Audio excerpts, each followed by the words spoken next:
Class 12th biology की class में आप सभी का स्वागत है। जैसा कि आपको विदित है कि इस समय हम प्रश्न श्रृंखला प्रेषित कर रहे हैं। इसी कड़ी में आज 12th बायोलॉजी का चैप्टर नंबर 4 जनन स्वास्थ्य रिप्रोडक्टिव हेल्थ, इसमें जो भी प्रश्न एनसीईआरटी पर आधारित हैं उनको प्रेषित कर रहे हैं।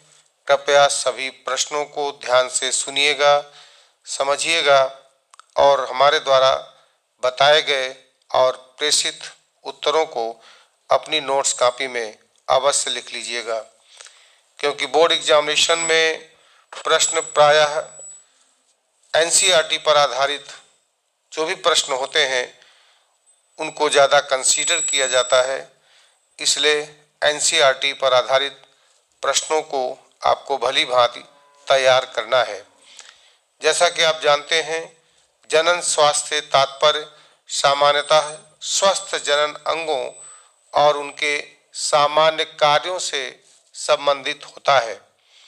विश्व स्वास्थ्य संगठन वर्ल्ड हेल्थ ऑर्गेनाइजेशन WHO के अनुसार इसमें जनन से संबंधित सभी दृष्टिकोण जैसे शारीरिक, व्यवहारिक, भावनात्मक एवं सामाजिक स्वास्थ्य भी जनन स्वास्थ्य में सम्मिलित होते हैं। जननात्मक रूप से स्वस्थ समाज में लोगों के जनन अंग, उनके क्रियाकलाप सामान्य स्तर के होते हैं। अच्छे जनन अंग उनके क्रियाकलाप को सामान्य स्तर पर बनाए रखते हैं। इसलिए जिस समाज के सदस्यों के जननांग शारीरिक एवं क्रियात्मक रूप से सामान्य होते हैं, उसी समाज को जननात्मक रूप से स्वस्थ समाज कहा जाता है। आइए जानते हैं कि इस चैप्टर में एनसीईआरटी पाठ्यपुस्तक पर आधारित कौन कौन से प्रश्न हैं और उनके सटीक उत्तर क्या होंगे। सबसे पहला है, समाज में जनन स्वास्थ्य के महत्व के बारे में अपने विचार प्रकट कीजिए। जैसा कि आप जानते हैं, WHO के अनुसार जनन स्वास्थ्य का अर्थ जनन के सभी पहलुओं सहित एक संपूर्ण स्वास्थ्य अर्थात शारीरिक, भावनात्मक, व्यवहारात्मक तथा सामाजिक स्वास्थ्य है। अतः जिस समाज के सदस्यों के जननांग शारीरिक और क्रियात्मक रूप से सामान्य होते हैं, ऐसे समाज को जननात्मक रूप से स्वस्थ समाज कहा जाता है। जनन वह प्रक्रम है जिसके द्वारा नई संतान इस संसार में आती है। अतः एक स्वस्थ शिशु के जन्म के लिए जनन स्वास्थ्य अति महत्वपूर्ण होता है। जनन स्वास्थ्य सभी आयु वर्ग के लोगों, मुख्यतः जनन आयु वर्ग के लड़कों और लड़कियों के लिए अत्यंत आवश्यक है। यौवनारंभ के समय लड़के और लड़कियों को जनन स्वास्थ्य अर्थात रिप्रोडक्टिव हेल्थ के विषय में जानकारी होनी चाहिए, ताकि वे यौवनारंभ के समय अपने शरीर में होने वाले परिवर्तनों के बारे में समझ सकें। इस तरह से स्वस्थ समाज में जनन स्वास्थ्य के महत्व के बारे में आपने जान लिया है। इसी चैप्टर का क्वेश्चन नंबर 2 है, जनन स्वास्थ्य के उन पहलुओं को सुझाइए जिन पर आज के परिदृश्य में विशेष ध्यान की आवश्यकता है। तो जनन स्वास्थ्य से संबंधित दो मुख्य पहलू जिन पर विशेष ध्यान देने की आवश्यकता है वो हैं, नंबर 1, युवा लड़के और लड़कियों को सेक्स से जुड़ी मिथ्या बातों तथा अंधविश्वासों से जागरूक करना। दूसरा है, जनन आयु वर्ग के लोगों को परिवार नियोजन की जानकारी उपलब्ध कराना, ताकि वे अपने परिवार को सीमित रख सकें। इस तरह से इसके आंसर को हम लिख सकते हैं। जनन स्वास्थ्य के उन पहलुओं को सुझाना था जिस पर आज के परिदृश्य में विशेष ध्यान देने की आवश्यकता है। इसके अलावा विद्यालयों में यौन शिक्षा प्रदान करना, गर्भ निरोधकों यानी जन्म नियंत्रण उपायों विषय पर जानकारी देना, समाज में उत्पीड़न, यौन अपराध, लड़का लड़की में भेदभाव, इनके प्रति जागरूक करना और समाज को स्वास्थ्य संबंधी जानकारियों जैसे प्रसव यानी डिलीवरी, एबॉर्शन गर्भपात, संगर्भता यानी प्रेगनेंसी, सेक्सुअली ट्रांसमिटेड डिसीजेज जिन्हें हम एसटीडी कहते हैं, इनफर्टिलिटी, मेंस्ट्रुअल प्रॉब्लम्स, कॉन्ट्रासेप्टिव आदि के बारे में चिकित्सा सहायता एवं देखभाल उपलब्ध कराना आवश्यक होता है। मादा भ्रूण हत्या के लिए उलभेदन का दुरुपयोग इत्यादि इस जानकारी के अंतर्गत आते हैं। क्वेश्चन नंबर 3 है, क्या विद्यालयों में यौन शिक्षा आवश्यक है? यदि हाँ तो क्यों? तो इसका आंसर होगा हाँ, विद्यालयों में यौन शिक्षा आवश्यक है क्योंकि बच्चे यौवनावस्था को अपनी स्कूली दिनों में ही प्राप्त कर लेते हैं। यौवनावस्था अर्थात पबर्टी में बच्चों में शारीरिक एवं मानसिक परिवर्तन होते हैं। यदि बच्चे इन परिवर्तनों के विषय में जागरूक होंगे तो वे यौन संबंधित पहलुओं से जुड़ी मिथ्या बातों एवं अंधविश्वासों के प्रति भी सचेत रहेंगे। इसलिए कहा जा सकता है कि विद्यालयों में यौन शिक्षा आवश्यक होती है। क्वेश्चन नंबर 4 है, क्या आप जानते हैं या क्या आप मानते हैं कि पिछले 50 सालों में हमारे देश के जनन स्वास्थ्य में सुधार हुआ है?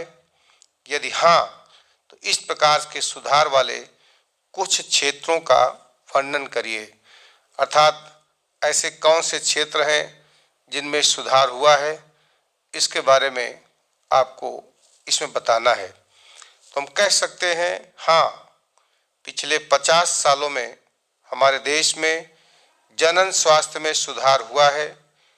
अब लोग अपने छोटे परिवार होने के लाभ के विषय में जानने लगे हैं। लगभग सभी व्यक्ति परिवार नियोजन के अर्थ को जानते हैं। अब लोग यौन संबंधी रोगों के विषय में अधिक जानकार हैं, परंतु अभी भी देश के बहुत सारे हिस्सों में महिलाओं में होने वाले यौन रोग फैलते हैं, जैसे कि एड्स जैसी भयंकर बीमारी आज भी बढ़ रही है। इस तरह से हम इस प्रश्न के जवाब को आसानी से दे सकते हैं। क्वेश्चन नंबर 5, जनसंख्या विस्फोट के कारण कौन से हो सकते हैं? अर्थात आपको बढ़ती हुई जनसंख्या के प्रमुख कारणों पर विचार करना है। अल्प समयावधि में जनसंख्या में तीव्र वृद्धि को ही जनसंख्या विस्फोट कहते हैं। विश्व की कुल जनसंख्या सन 1900 में लगभग 2 अरब थी, जो 2000 में 6 अरब हो गई है और तीव्र गति से बढ़कर 2011 में 7 अरब से अधिक हो गई है।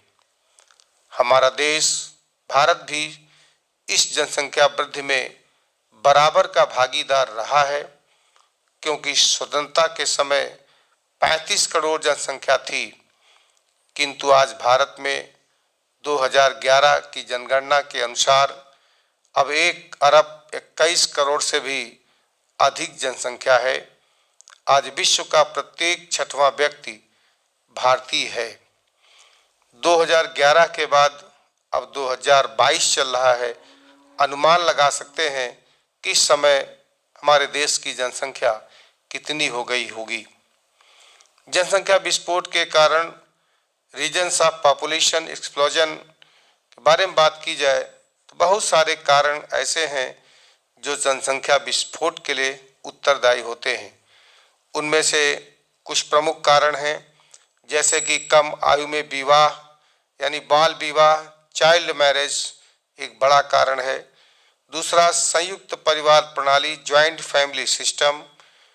तीसरा, पुत्र का महत्व, इम्पोर्टेंस ऑफ सन।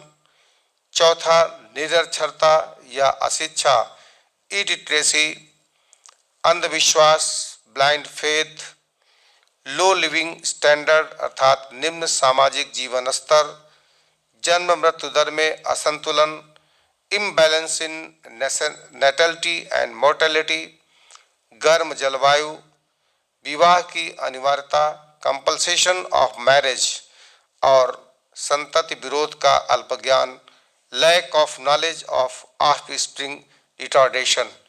इस तरह से प्रमुख कारणों को हम हेडिंग डाल करके स्पष्ट रूप से कह सकते हैं कि यही कारण जनसंख्या विस्फोट के लिए उत्तरदायी हैं। तो आप प्रत्येक हेडिंग्स को डालते हुए इसके बारे में लिख सकते हैं। जैसे निरक्षरता को हमने बताया कि जनसंख्या विस्फोट का कारण है, तो आप जानते हैं कि आज भी भारतवर्ष में काफ़ी लोग अशिक्षित हैं। अशिक्षा के कारण व्यक्ति परिवार नियोजन का महत्व नहीं समझता है और संतान नियंत्रण का कोई प्रयास भी नहीं करता है। इसीलिए अज्ञानतावश अनवरत संतान उत्पत्ति होती रहती है।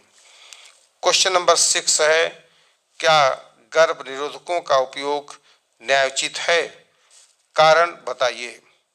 तो कह सकते हैं हाँ, गर्भ निरोधकों का उपयोग न्यायोचित है, क्योंकि इसके प्रयोग से मानव समष्टि की जनसंख्या में वृद्धि पर नियंत्रण संभव है। इनके प्रयोग से कोई हानि नहीं होती है। गर्भ निरोधकों का प्रयोग परिवार नियोजन में सहायक है, जिससे परिवार के सभी सदस्यों को लाभ होता है। यांत्रिक विधियों द्वारा गर्भ निरोधन यौन संचरित रोगों अर्थात सेक्सुअल ट्रांसमिटेड डिसीजेज से सुरक्षा प्रदान करता है। इसलिए हम कह सकते हैं गर्भ निरोधकों का उपयोग न्यायोचित है, और इसे प्रूफ करने के लिए आपको जो कारण बताए हैं उन कारणों का उल्लेख भी कर सकते हैं। क्वेश्चन नंबर 7 जो कि एनसीईआरटी में दिया हुआ है, क्वेश्चन नंबर 7 में पूछा गया है, जनन ग्रंथि को हटाना गर्भ निरोधकों का विकल्प नहीं माना जा सकता है, क्यों? तो इसका जवाब बड़ी आसानी से आप लिख सकते हैं कि जनन ग्रंथि को हटाना गर्भ निरोधकों का विकल्प नहीं माना जा सकता है, क्योंकि जनन ग्रंथि रिप्रोडक्टिव ग्लैंड के हटाने से सेक्स हार्मोन्स यानी लिंग हार्मोन का स्राव भी रुक जाएगा, जिससे स्त्री एवं पुरुषों के लक्षण विकसित होने लगेंगे। स्त्रियों में पुरुषों के लक्षण विकसित होने लगेंगे, जबकि गर्भ निरोधकों का प्रयोग केवल गर्भ निरोधन करता है, लिंग हार्मोन के स्राव को नहीं रोकता है। इसलिए हम कह सकते हैं जनन ग्रंथि को हटाना गर्भ निरोधकों का विकल्प नहीं माना जा सकता है। क्वेश्चन नंबर 8 है, उल्व भेदन या एमनियोसेंटेसिस एक घातक लिंग निर्धारण यानी जांच प्रक्रिया है जो हमारे देश में निषेधित है। क्या यह आवश्यक होना चाहिए? आप अपनी टिप्पणी लिखें। तो उल्व भेदन, जिसे हम एमनियोसेंटेसिस लिंग निर्धारण कहते हैं, ये विधि हमारे देश में पूर्ण रूप से प्रतिबंधित कर दी गई है, क्योंकि इस विधि द्वारा मुख्य रूप से लड़की के गर्भपात कराने के लिए प्रयुक्त की जाती है। इसी कारण से हमारे देश में लड़के और लड़कियों का अनुपात का संतुलन बिगड़ गया है। इस पर प्रतिबंध लगाने से लिंगानुपात में थोड़ी सी वृद्धि जरूर हुई है। सन 2001 की जनगणना के अनुसार यह अनुपात 1000 पुरुषों पर 933 स्त्रियां थी, परंतु 2011 की जनगणना के अनुसार यह अनुपात 1940 अर्थात 1000 पुरुषों में 940 महिलाओं का हो चुका है। इसलिए उल्व भेदन या एमनियोसेंटेसिस एक घातक लिंग निर्धारण या सेक्स डिटर्मिनेशन प्रक्रिया है, इसीलिए इसको हमारे देश में प्रतिबंधित किया गया है। क्वेश्चन नंबर 9 है, बंध दंपतियों को संतान पाने हेतु सहायता देने वाली कुछ विधियों को बताइए। तो ऐसे दंपति जो प्राथमिक अथवा द्वितीयक वैधता के परिणाम स्वरूप संतान प्राप्त नहीं कर पाते हैं, उनके लिए आज विज्ञान के माध्यम से ऐसी अनेक तकनीक विकसित की जा चुकी हैं जिन्हें सहायक जनन प्रौद्योगिकी या असिस्टेड रिप्रोडक्टिव टेक्निक ART कहा जाता है। इसके लिए विशिष्ट स्वास्थ्य सेवा इकाइयां, वंध्यता क्लिनिक अर्थात इनफर्टिलिटी क्लिनिक्स लगातार कार्य कर रहे हैं, जिसके माध्यम से हम बंध दंपतियों को भी संतान देने में सक्षम हो सकते हैं या हो रहे हैं। संतान प्राप्ति हेतु कई विधियां हैं, जैसे है पात्र निषेचन या इन विट्रो फर्टिलाइजेशन अथवा अंतःगर्भाशयी शुक्राणुसेचन, जिसे हम इंट्रायूटराइन इंसीमिनेशन कहते हैं। दूसरा है गैमीट इंट्राफैलोपियन ट्रांसफ़र। गैमीट इंट्राफैलोपियन ट्रांसफ़र को हम GIFT कहते हैं। इन्हीं के बारे में आपको लिखना है। टेस्ट ट्यूब बेबी, जिसके बारे में आप पढ़ चुके हैं, कुछ स्त्री संतानों को सामान्य रूप से पैदा नहीं कर पाती है। विस्तृत चिकित्सीय परीक्षणों से ज्ञात होता है कि ऐसी स्त्री के ओवरी तथा गर्भाशय यानी यूटरस तो सामान्य होते हैं, किंतु इनकी ओविडक्ट्स यानी अंडवाहिनियां असामान्य होती हैं। प्रयोगशाला में यदि इन स्त्रियों के अंडाणु निकालकर उनके पति या अन्य पुरुष के शुक्राणुओं द्वारा निषेचन कराया जाए तो जायगोट बनता है और भ्रूणी विकास प्रारंभ हो जाता है। यदि भ्रूण को इस अवस्था में स्त्री के गर्भाशय की दीवार पर आरोपित कर दिया जाए तो सामान्य रूप से विकसित शिशु प्राप्त हो जाता है। तब ऐसे शिशु को हम टेस्ट ट्यूब बेबी या परख नली शिशु कहते हैं। दूसरा आता है जायगोट इंट्राफैलोपियन ट्रांसफ़र, जिसे ZIFT के नाम से जानते हैं।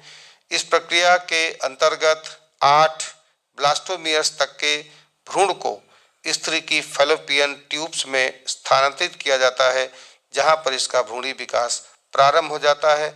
ऐसी तकनीक को ZIFT या जायगोट इंट्राफैलोपियन ट्रांसफ़र कहते हैं।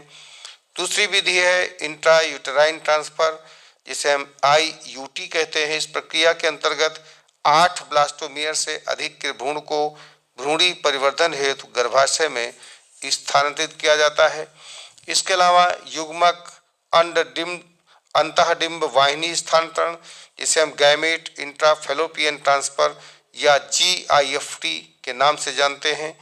इस विधि में किसी भी डोनर वोमेन के अंडाणु को उस स्त्री की फैलोपियन नलिका में स्थानांतरित किया जाता है जो स्त्री ओवा या अंडाणु निर्माण में सक्षम नहीं होती है, लेकिन अंडाणु का निषेचन उसके अपने पति के वीर्य या शुक्राणुओं द्वारा एवं भ्रूणी विकास उस स्त्री के शरीर में ही सुचारू रूप से किया जाता है। और अगली तकनीक आती गर्भाशय वीर्य सेचन, जिसे हम इंट्रायूटराइन इंसीमिनेशन या IUI के नाम से जानते हैं। किसी पुरुष के सेमेन में यदि शुक्राणुओं की संख्या, स्पर्म की संख्या कम होती है तो पुरुष का सेमेन निकालकर प्रयोगशाला में इसमें से स्पर्म को अलग कर लिया जाता है और फिर इन स्पर्म्स का प्रोसेसिंग करने के पश्चात महीन कैथेटर द्वारा स्त्री के गर्भाशय में उस समय पहुंचाया जाता है जब स्त्री के अंडाशय में अंडाणु ओव्यूलेशन के लिए या अंडोत्सर्ग के लिए तैयार होते हैं। क्वेश्चन नंबर 9 को आपने समझ लिया है। अब इसी चैप्टर का क्वेश्चन नंबर 10 कहा गया है, किसी व्यक्ति को यौन संचरित रोगों के संपर्क में आने से बचने के लिए कौन से उपाय अपनाने चाहिए। पूछा गया है कि व्यक्ति को यौन संचरित रोग यानी सेक्सुअली ट्रांसमिटेड डिजीज के संपर्क में आने से बचने के लिए कौन कौन से उपाय अपनाने चाहिए। तो आपको इस प्रश्न के जवाब में उपाय, जो भी महत्वपूर्ण उपाय होते हैं, इनके बारे में आपको बताना है।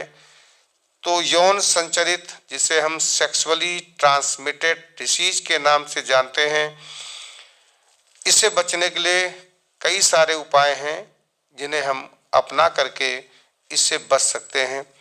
पहला कह सकते हैं कि अपने जीवन साथी के प्रति वफादार होना चाहिए और एक से अधिक व्यक्तियों के साथ यौन संबंध नहीं बनाना चाहिए और अनेक अवरोधक युक्तियों जैसे कंडोम का प्रयोग करना चाहिए। इस तरह से हम इन विधियों का उपयोग करके सेक्सुअली ट्रांसमिटेड डिजीज से बच सकते हैं। क्वेश्चन नंबर 11 दिया है, निम्न वाक्य सही है या गलत, व्याख्या सहित बताइए। पहला है गर्भपात स्वतः भी हो सकता है, सही और गलत बताना है। तो इसको आप कह सकते हैं कि गर्भपात स्वतः भी हो सकता है। ये कथन सही है। कुछ परिस्थितियों में कुछ कार्यकी लक्षणों के कारणों से गर्भपात स्वतः भी हो सकता है। इसे हम मिसकैरेज या गर्भपात कहते हैं। तकनीक रूप से जीवन गर्भाशय के बाहर स्वतंत्र रूप से रहने में अक्षम या 28वें सप्ताह से पहले स्वतः होने वाला गर्भपात अकाल प्रसव कहा जाता है। दूसरा है बंध्यता को जीवनक्षम संतति न पैदा कर पाने की अयोग्यता के रूप में परिभाषित किया गया है और यह सदैव स्त्री की असामान्यताओं दोषों के कारण होती है। इसका जवाब आप देख सकते हैं कि यह कथन जो बताया गया है ये पूर्णतया गलत है, क्योंकि बंध्यता को सही परिभाषित किया गया है लेकिन कारण गलत है, क्योंकि बंध्यता स्त्री या पुरुष दोनों के दोषों या विकारों के कारण हो सकती है। पुरुषों में शुक्राणुओं की कमी, पुरुषों में नलिका का बंद होना, शुक्राणुओं की गतिशीलता में कमी, ये सब कारण पुरुषों में बंध्यता के कारण हो सकते हैं।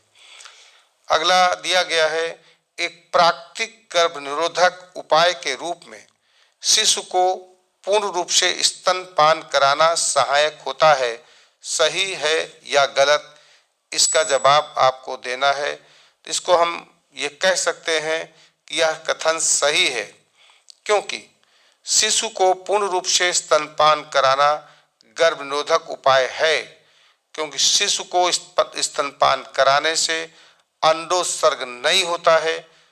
एमसी के प्रारंभ न होने से गर्भ ठहरने की संभावना नहीं होती है। प्रसव के पश्चात 4 से 6 माह तक यह अवधि सफल मानी जाती है। इस अवधि में गर्भधारण के अवसर लगभग शून्य होते हैं। इस तरह से इस कथन को हम सही कह सकते हैं। अगला कथन है, लोगों के जनन स्वास्थ्य के सुधार हेतु यौन संबंधित पहलुओं के बारे में जागरूकता पैदा करना एक प्रभावी उपाय है। यह कथन सही है या गलत है? तो यह कथन पूर्णतया सही है, क्योंकि लोगों के जनन स्वास्थ्य के सुधार हेतु यौन संबंधी समस्याओं, भ्रांतियों और अवधारणाओं के बारे में सही ज्ञान देना जरूरी होता है। यह एक प्रभावी उपाय है। यह लोगों को अनेक अंधविश्वासों से बचाता है, जैसे कि जनन अंगों की संरचना, ऋतुस्राव, गर्भनिरोधक, संगर्भता आदि की संपूर्ण जानकारी एवं इसके प्रति लोगों को जागरूक किया जाता है। यह कथन पूर्णतया सही है। क्वेश्चन नंबर 12 है, निम्न कथनों को सही कीजिए। आपको कथन लिखा गया है, आपको सही कथन बताना है। पहला है, गर्भ निरोधन के शल्य क्रियात्मक उपाय युग्मक बनने को रोकते हैं। गर्भ निरोधक के शल्य क्रियात्मक उपाय युग्मक परिवहन या युग्मक संचार को रोकते हैं, ये कथन है। दूसरा है, सभी प्रकार के यौन संचालित रोग पूरी तरह से उपचार के योग्य हैं।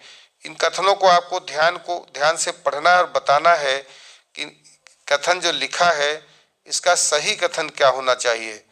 तो पहला था, गर्भ निरोधन के शल्य क्रियात्मक उपाय युग्मक बनने को रोकते हैं।